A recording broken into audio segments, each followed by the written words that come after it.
Un jour, la tante Pétunia, fatiguée de voir Harry sortir de chez le coiffeur avec la même tête que s'il n'y était pas allé du tout, avait pris une paire de gros ciseaux et lui avait coupé les cheveux si courts qu'il en était devenu presque chauve. Elle n'avait laissé qu'une frange pour cacher cette horrible cicatrice. Dudley s'était écroulé de rire en voyant le résultat, et Harry n'avait pas pu dormir de la nuit en imaginant ce qui allait se passer le lendemain à l'école, où déjà on se moquait de ses vêtements trop grands et de ses lunettes rafistolées au papier collant. Au matin, cependant, il s'était aperçu que ses cheveux avaient repoussé tels qu'ils étaient avant que la tante Pétunia ne les coupe. Il avait été puni d'1 semaine de placard sans sortir, malgré tous ses efforts pour essayer de leur faire admettre qu'il ne comprenait pas ce qui avait bien pu se passer. Une autre fois, la tante Pétunia avait voulu le forcer à mettre un vieux pull de Dudley, une horreur marron avec des pompons orange. Mais plus elle essaya de lui faire passer la tête à l'intérieur du pull, plus celui-ci rapetissait. Finalement, il s'était trouvé réduit à la taille d'un gant de marionnette, et la tante Pétunia en avait conclu qu'il avait rétréci au lavage. À son grand soulagement, Harry cette fois-là n'avait reçu aucune punition. En revanche, il avait eu de sérieux ennuis à l'école. Le jour où on l'avait retrouvé sur le toit de la cantine, la bande de Dudley l'avait poursuivi dans la cour comme à l'accoutumée lorsque, à la grande surprise de tout le monde, y compris de Harry lui-même, il s'était retrouvé assis au sommet de la cheminée. Les Dursley avaient reçu une lettre furieuse de la directrice dans laquelle elle affirmait que Harry s'amusait à escalader les bâtiments de l'école. Pourtant, comme il l'avait expliqué à l'oncle Vernon, à travers la porte verrouillée de son placard, il s'était contenté de sauter derrière les poubelles qui se trouvaient à côté de la porte de la cuisine. Harry pensait que c'était le vent qui avait dû l'emporter jusqu'au toit au moment où il sautait. Mais aujourd'hui, tout irait bien. Cela valait même la peine de supporter Dudley et Pierce du moment qu'ils pouvaient passer la journée dans un endroit qui ne serait ni l'école, ni le placard, ni le salon à l'odeur de choux de Madame Fig. Tandis qu'il conduisait la voiture, l'oncle Vernon se plaignait à la tante Pétunia. Il aimait bien se plaindre de choses et d'autres. Les gens qui travaillaient avec lui, Harry la municipalité, Harry son banquier, et Harry constituaient quelques-uns de ses sujets préférés. Ce matin-là, c'était aux motos qu'il en avait. « Conduisent comme des malades, ces petits voyous », dit-il alors qu'une moto les dépassait. « J'ai rêvé d'une moto cette nuit, dit Harry, qui se souvenait soudain de son rêve. Elle volait. » L'oncle de Harry faillit percuter la voiture qui le précédait. Il se retourna brusquement, son visage si rouge qu'il ressemblait à une énorme betterave à moustache. « Les motos ne volent pas !» hurla-t-il. Dudley et Pierce ricanèrent. « Je le sais bien, » répondit Harry. « Ce n'était qu'un rêve. » Mais il regretta d'en avoir trop dit. Plus encore que les questions qu'il posait, les Dursley détestaient l'entendre parler d'objets qui sortaient de leur rôle habituel, que ce soit dans un rêve ou dans un dessin animé, comme s'ils redoutaient qu'il en tire des idées dangereuses. C'était un samedi ensoleillé, et le zoo était bondé de familles en promenade. Les Dursley achetèrent à Dudley et à Pierce de grosses glaces au chocolat. Mais avant qu'il n'ait eu le temps de repartir, la jeune femme souriante qui vendait les glaces avait demandé à Harry ce qu'il voulait, et ils avaient fini par lui acheter une sucette glacée au citron à bon marché. Elle n'était d'ailleurs pas si mauvaise que ça, pensa Harry, tandis qu'il la léchait devant la cage d'un gorille, occupé à se gratter la tête. L'animal ressemblait étrangement à Dudley, sauf qu'il n'était pas blond. Il y avait bien longtemps que Harry n'avait pas passé une matinée aussi agréable. Il prenait la précaution de se tenir un peu à l'écart des Dursley pour éviter que Dudley et Pierce, qui commençaient à se lasser des animaux, ne se consacrent une fois de plus à leur passe-temps favori, lui taper dessus. Ils déjeunèrent au restaurant du zoo, où Dudley fit une grosse colère parce que sa crème glacée aux fruits géante n'était pas assez grande à son goût. L'oncle Vernon lui en commanda une autre, et Harry fut autorisé à finir la première. Mais Harry aurait dû s'en douter.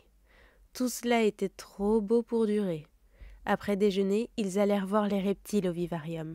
L'endroit était sombre et frais, avec des cages de verre éclairées qui s'alignaient le long des murs. Derrière les vitres, on voyait toutes sortes de lézards et de serpents qui rampaient et ondulaient le long des morceaux de pierre ou de bois. Dudley et Pierce voulaient voir d'énormes cobras au venin mortel et de gros pythons capables de broyer un homme en leur étreinte. Dudley ne mit pas longtemps à dénicher le plus grand serpent du vivarium. Il était si long qu'il aurait pu s'enrouler 2 fois autour de la voiture de l'oncle Vernon et la réduire en un petit tas de ferraille. Mais pour l'instant, il ne semblait pas d'humeur à tenter ce genre d'exploit. En fait, il dormait profondément. Le nez collé contre la vitre, Dudley contemplait les anneaux luisants du reptile. « Fais-le bouger !» dit-il à son père d'une voix guenarde. L'oncle Vernon tapota la vitre, mais le serpent ne bougea pas.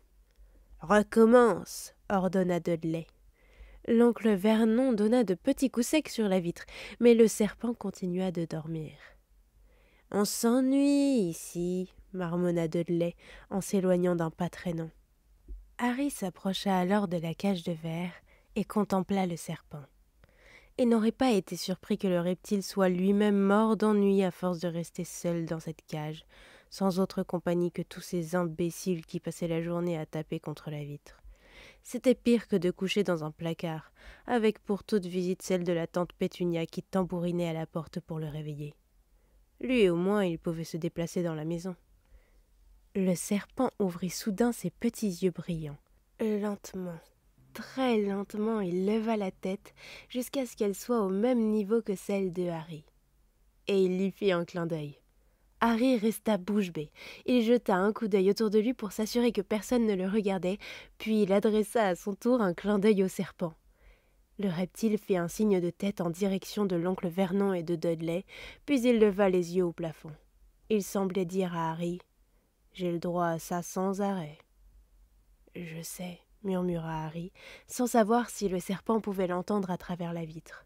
« Ça doit être vraiment agaçant. » Le serpent approuva d'un hochement de tête vigoureux. « Tu viens d'où, au fait ?» demanda Harry. Le serpent pointa le bout de la queue vers le petit écriteau apposé à côté de la vitre. « Boa constrictor, Brésil » lut Harry. « C'était bien là-bas » demanda-t-il. Le boa pointa à nouveau la queue vers l'écriteau et Harry lut la suite. « Né à la ménagerie. »« Ah d'accord, je comprends.